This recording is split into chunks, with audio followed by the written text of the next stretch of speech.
Welcome to another top 5 video, and this week we're looking at the top 5 most interesting events in the historical titles.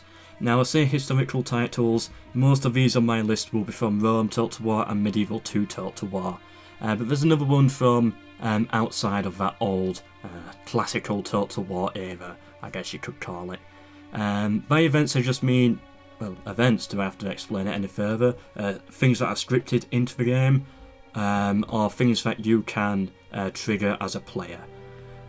One example of this, which is not going to make it onto this list, is in the Kingdoms campaigns, sometimes you have armies spawning that make it more historically accurate.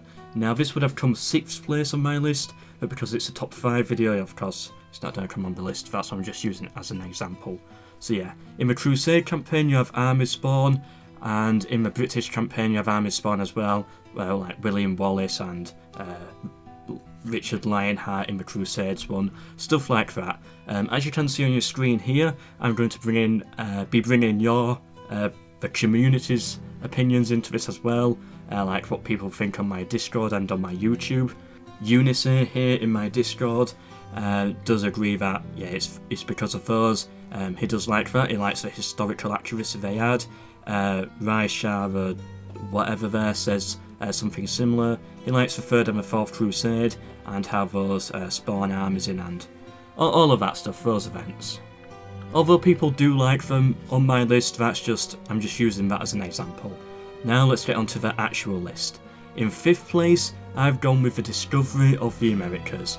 Your Total War Master here did agree with me here. You can see his opinion on screen now, and yeah, I do really like it. However, first of all, let's say what it does. It allows you to explore the Americas, which is your way to explore the new world, and it adds some nice exploration mechanic.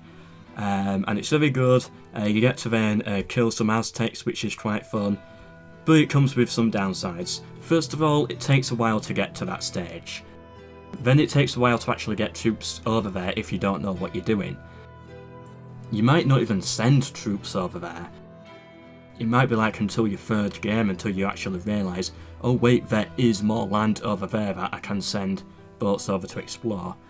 And of course, when you do set off, it takes forever to get there, and there's not really that much benefit, as it's probably at the end game by the time you get troops there and start getting gold from it. So as Dunker Biscuit here says, he does agree that it is a good event, but it adds a nice touch, but it doesn't actually do a lot for the overall campaign, just adds a nice touch, and that's why it didn't come higher. It's an event that I do like, but at the end of the day, it's just a nice touch and doesn't really add too much. And once you've discovered the Americas once, doing it a 2nd and a 3rd time becomes more of a chore rather than an actual part of the gameplay. In 4th place, Thrones of Britannia. I hate this game, by the way. I think it's the worst of the historical titles, but one thing I did like was that Vikings event, where all of a sudden you got all the Viking hordes coming through. That was something I did like, and it added something at the end of the game. Now sadly I was too bored by that point to actually see the Vikings, apart from in one campaign where I did play to the end. But yeah, it's 4th on this list because of its Thrones of Britannia, but I've tried to ignore how the entire game is. It's a good event, but sadly on a bad game, and that's probably why it's so low on this list. In 3rd place, and yeah, this was difficult putting it in 3rd place. I really wanted to play it at the top of this list, but I've decided to go with the Marian reforms in Rome Total War. No longer do you have to train those weak moraled Hastati units, your Triarii, your Principes, and have awful light cavalry. But no, now once you get the Marian reforms, and they're quite easy to get as well, it's not too difficult, all of a sudden you get early legion cohorts, Praetorians, heavy cavalry, loads of good stuff. And yeah, the Marian reforms, definitely a great change to the game, and it adds a lot, I think, and I do really like them. Why is it not in 1st place? Well, it's only for the Roman factions. Only Rome gets them, which is a big limitation. I would prefer it if they had like other reforms for other factions, of course not the Marine reforms, but something. I don't know, it just seems limited. If you don't play as Rome, then you don't really get to experience this, and that's a massive downside, I think. But obviously, there was no way they could have really gone around it at the time. So yeah, that's my third place. In second place, as you know, I like it when Total War gets difficult, where it becomes a bit more of a challenge. And the Black Death, or the Plague, in Medieval 2 Total War, is definitely one that I really like. First of all, it has a massive hit to your economy. And second, you lose a lot of troops, you lose a lot of generals. It's not going to wipe you out, but it's going to cause a massive setback and you're going to start struggling. Especially if you get hit really bad. And it creates this sort of... It creates a mini-game inside of the campaign where you try to all of a sudden get sanitation organised and just try and fix the Black Death, and you're trying to cure your population, and then you've got to rebuild afterwards. And it's sort of... Yeah, that's exactly what it is. It adds a mini-game into Medieval 2 Total War, and that's why it's so good. And that's why it made it onto second place. Of course, it doesn't really give you anything, it more takes away, which is a weakness, and that's probably why I didn't put it in the top. Now it's time for some of your opinions and some honourable mentions as well. Now, one that I really wanted to put on this list was being able to call a crusade or a jihad in Medieval 2 Total War. It's a nice little event where you get free upkeep. It's fun to experiment with. However, you get, of course, traits out of it as well, so it is fun, but it always seems to be for the same settlements. It's always, the first crusade is always for Cairo, and then it's Jerusalem, and once you've gone on a few crusades, you kind of feel like you have to go on the crusade, you have to succeed at the crusade, but at the same time, like, you've already gone that route and it doesn't allow you to have a more varied approach. So like if I play as, I don't know, Venice for example, and there's a crusade called for Cairo, I'll go for Cairo, I'll build a Middle East empire as well as my European empire. However, if I then end that campaign 6 months later, I want to play again as Venice, what happens again? Another crusade is called for Cairo, and I've got to do it all the same again. And it doesn't...